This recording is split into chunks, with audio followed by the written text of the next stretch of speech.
Je suis tombé par hasard sur cette publication. Est-ce que c'est obligatoire de vivre? Je vous laisse lire un peu les commentaires de cette vidéo. Vous constatez très bien que c'est peut-être une moitié de la population qui souffre actuellement de l'anxiété ou bien qui ont des pensées suicidaires. Et ce, d'après même les chercheurs, que après la crise de Covid, en fait, les jeunes sont de plus en plus anxieux. Alors, je veux répondre à cette question pour être vraiment bref. Est-ce que c'est obligatoire de vivre? Oui, c'est obligatoire de vivre parce que l'homme a du prix aux yeux de Dieu. Ésaïe 43, le verset 4 nous dit « Parce que tu as du prix à mes yeux, parce que tu es honoré et que je t'aime, je donne des hommes à ta place et des peuples à ta vie. » C'est une déclaration amoureuse que Dieu te fait, toi qui veux se suicider. Deuxièmement, je veux te dire une chose. Lorsqu'une personne décide de doter la vie, même si elle était un fervent ou bien une fervente chrétienne, cette personne vient de boucler son ticket directement tout droit en enfer. Il n'y aura même pas une chose qui pourra t'arrêter. La vie, elle est belle, mes amis.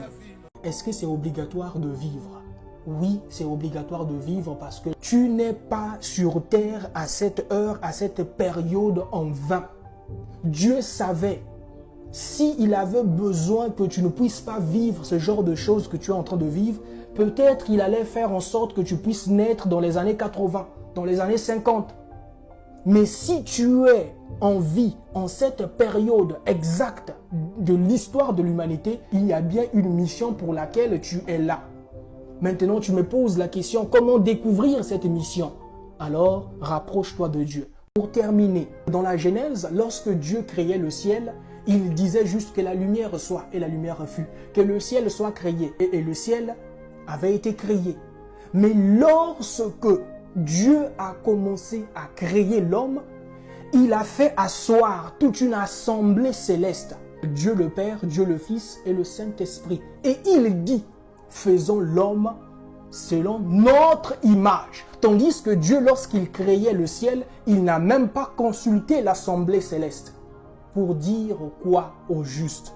Lorsque Dieu créait le ciel, il créait la terre, il voyait que c'était bon. Retenez cet adjectif qualificatif. Mais lorsque Dieu a fini de créer l'homme, il a vu que c'était très bon. Très bon.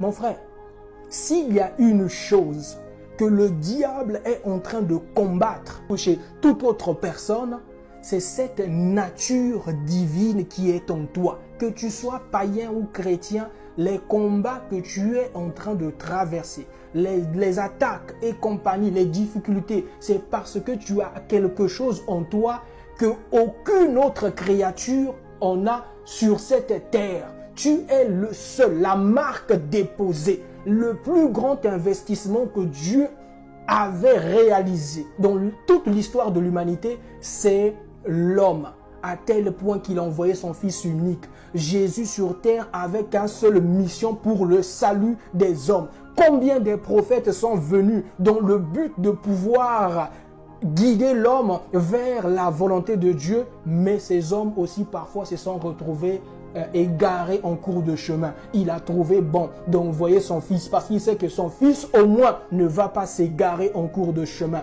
Mon frère, le jour où Dieu va décider d'ôter la nature divine que tu as, qui est en toi, et de mettre ça dans les pierres, vous allez voir que même les challenges, les défis que tu es en train de voir aujourd'hui, les pierres vont commencer à les recevoir. Tu es précieux et Dieu t'aime. Reviens juste à Jésus.